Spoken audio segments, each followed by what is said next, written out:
Pace tuturor! Am dorit să subliniem câteva informații foarte importante privitoare la cursurile care urmează să înceapă în luna septembrie.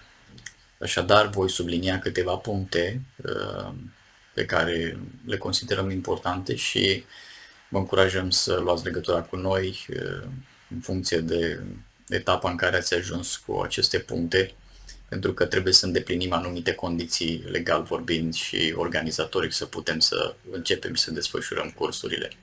Așadar, punctul 1, cursurile se vor desfășura exclusiv online, pe platforma Zoom, în fiecare zi de luni și sâmbătă ale săptămânii, începând cu orele 8 seara. Așadar, acolo se va primi un link pe grupul de WhatsApp, unde sunteți sau veți fi înscriși și așa se vor desfășura cursurile, după cum menționam și în alte mesaje și informații anterioare. Punctul numărul 2. Pentru participarea la aceste cursuri este nevoie nu doar de o dorință a fiecărei persoane, ci și de completarea unei fișe de înscriere. Este o fișă cu câteva informații personale, unde este inclusă și informația sau legea cu ce privește acordul dumneavoastră pentru prelucrarea datelor personale. Este nevoie de această fișă să o avem în baza de date, să o avem la dosar, pentru că așa putem să dovedim că dumneavoastră ați și trecut prin cursuri și în mod legal și organizatoric. Al treilea punct, veți fi adăugat, sau dacă sunteți deja, este și mai bine, veți fi adăugat la grupul de WhatsApp al Asociației Relație versus Religie, unde puteți fi la curent cu toate informațiile recente și, bineînțeles, cu linkurile unde se vor posta și materialele de studiu și linkurile care duc către întâlnirile de luni și sâmbătă seara pentru cursurile care vor începe. Al patrulea punct.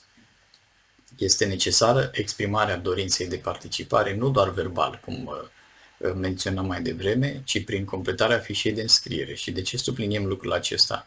Astfel, prin secretariatul asociației se vor centraliza toate documentele care intră, documentele de participare, bineînțeles, pentru a vedea și pentru a avea un parcurs foarte clar în ce privește desfășurarea și derularea cursului. Dacă nu avem astfel de documente, adică dacă nu avem fișa de înscriere înainte de începutul cursurilor, bineînțeles, lucrul ăsta de la sine se înțelege că nu se dorește participarea, ceea ce nu este absolut nicio problemă și automat probabil nici nu veți putea participa la cursuri.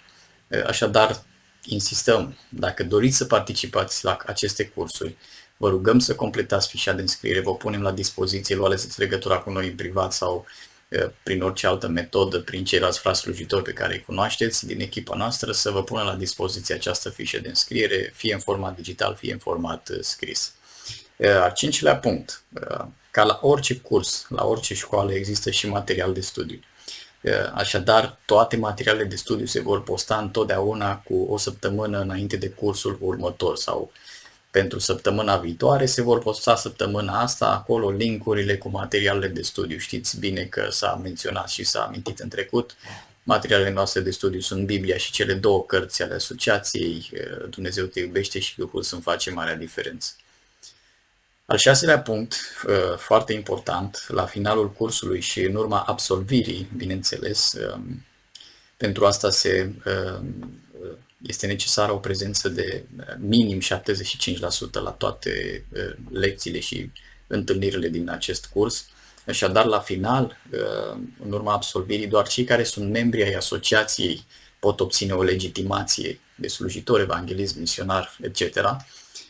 Iar pentru a deveni membri în asociație, bineînțeles, trebuie să completați o altă adeziune, de membralitate, care este un lucru total diferit de fișa de înscriere la aceste cursuri, pentru că fișa vă poate acorda sau vă poate lansa în acest curs și puteți participa, dar asta nu înseamnă în mod automat că la final veți putea obține o legitimație, doar o diplomă de participare prin care se recunoaște că ați participat la niște cursuri biblice.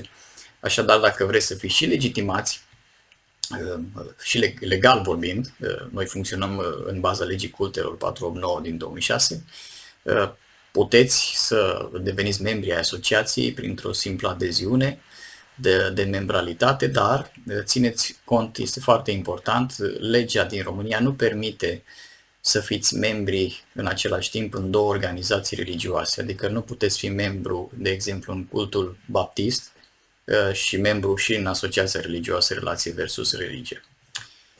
Al 7-lea punct, cursurile vor începe cel mai probabil în data de 14 septembrie. De ce 14? Pentru că prima săptămână din septembrie, știm cu toții, este cu pregătiri pentru școală, apoi în data de 7 începe școala propriu-zisă și fiecare dintre noi avem copii și vrem să pregătim totul bine ca să pornească. Unii pornesc prima dată în noul an școlar și așa mai departe și nu vrem să punem prea multă presiune nici pe dumneavoastră și bineînțeles și noi fiecare suntem la rândul nostru părinți și suntem în această situație. Așa că în prealabil vă vom informa cu exactitate când vor porni cursurile, dar cel mai probabil în data de 14 septembrie.